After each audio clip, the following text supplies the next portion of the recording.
Hi, I'm Peggy Singelman. I'm here with John Pennypacker, and we're very excited today because we're trying something new. And while we're doing so, we're going to be talking about turf. And John, I want to know right now, we've had this real funky winter and this strange spring. From a turf perspective, what should we be doing as homeowners to, preserve and conserve the turf through this different time period? Well, in reality, the thing is, most of the plants and everything are acting just a little bit ahead of schedule, but not so much as of what some people are tending to think. And I've taken soil temperatures, and soil temperatures are right around 50, 51 degrees. So the only thing is, a lot of the winter annuals that we have normally see are very vigorous right now. And here is Hairy Bittercrest. Hairy Bittercrest is very prolific right now, your winter annual. It has gone to seed already. So Yes. it has some white flowers on it to help identify it. And it kind of looks like a bottle brush plant because of the long leaves. And then it has underneath it these little round circular leaves, easy to control with a very good selective three-way broadleaf herbicide. And what's another one that we have? Henbit. Henbit is a very prolific one, and sometimes you'll see this in your mulch beds and things like that too. But it has a purple flower on it, and it has a heart-shaped leaf with a serrated leaf edge, very easily controlled with a broadleaf herbicide. The next one we have is mouse-eared chickweed. Very low growing, has the characteristic of a mouse's ear, winter annual, easily controlled with a broadleaf herbicide. And our next plant is Poa annua. This is the nightmare plant for most homeowners, especially with cool season grasses when the yards get stressed out or they die from disease. This is the critter that comes in and takes over these little thin and bare spots. And you can see already how prolific the seed heads are. The last one I have is sometimes called wild onion, but this is wild garlic. And you can tell by the bulblets underneath it. I actually manually removed that with a bulb planter. And that's fine. That's ambitious. But if that's, you can try vinegar on it because they're very easy to hold up and spray and do it that way too. But if you don't kill the bulblet and if you miss a bulblet, you're going to have one back there next year. Does the vinegar hamper the soil pH? No, not at all.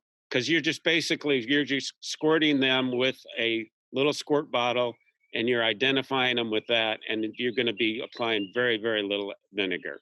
You're not really broadcasting it through the lawn? That's correct. But that's what I'm saying. As a homeowner, you have to make sure you know what you're doing, because if you don't apply it right, you will have brown spots. Sounds great. So, John, what would you suggest? What's our next step in learning more about caring for our turf here? Well, right now, with the weather, we are going into the days are longer, and right now you need to be putting down a good pre-emergent for your summer grasses, crabgrass and goosegrass. One of the most important steps is making sure you know how big your yard is. That is, Yes, measure the yard. exactly. We need to know the size of the yard so we can apply a product at the right amount, be it an organic product or a non-organic product. We absolutely need to be able to apply in that proper amount so that we're not, putting on extra that will wash off and end up in the bay. That is correct. And more is never better. Well, thank you.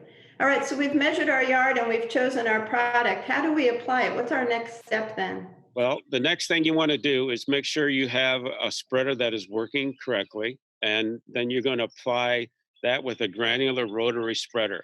The rotary spreader, it does a better job of applying the product evenly. Again, measure your yard, apply according to the label, and please follow the label because the label's the law. And then once you put it down, you want to apply it.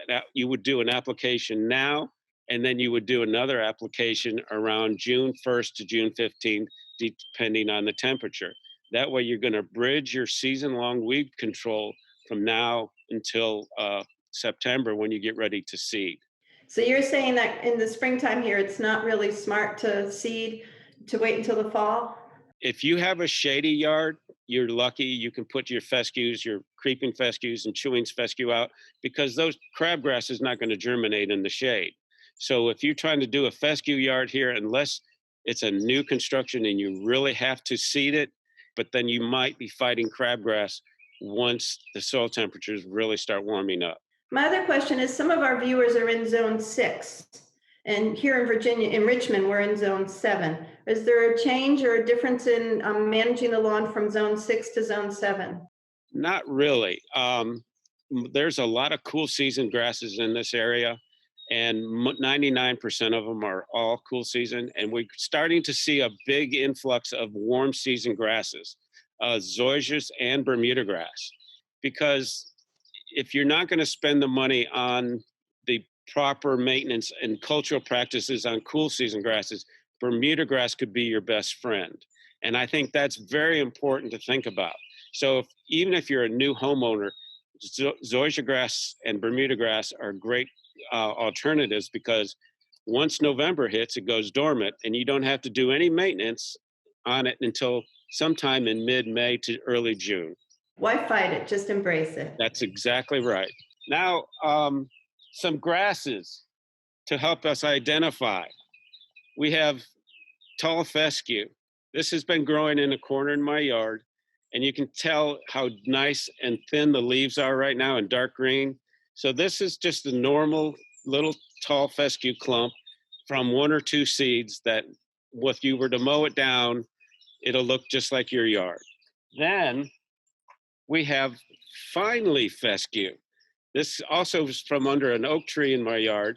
It's a very fluffy green grass, very fine leaf. You can tell it looks like a thickness of a brush hair. So when you're sweeping the house, this is what it looks like. It's a clump grass also, and this is the one that you want to use in the shade. It's very low maintenance, and as you can tell, it has a good dark green color. Anyway, so then my last one will be this. This is Kentucky bluegrass. This is starting to make headrows into some of the yards because it's rhizomatous and it heals up from when you have a stressed out area. Now, if you have a sodded yard, 90% of it is going to be tall fescue and 10% of it is going to be a bluegrass.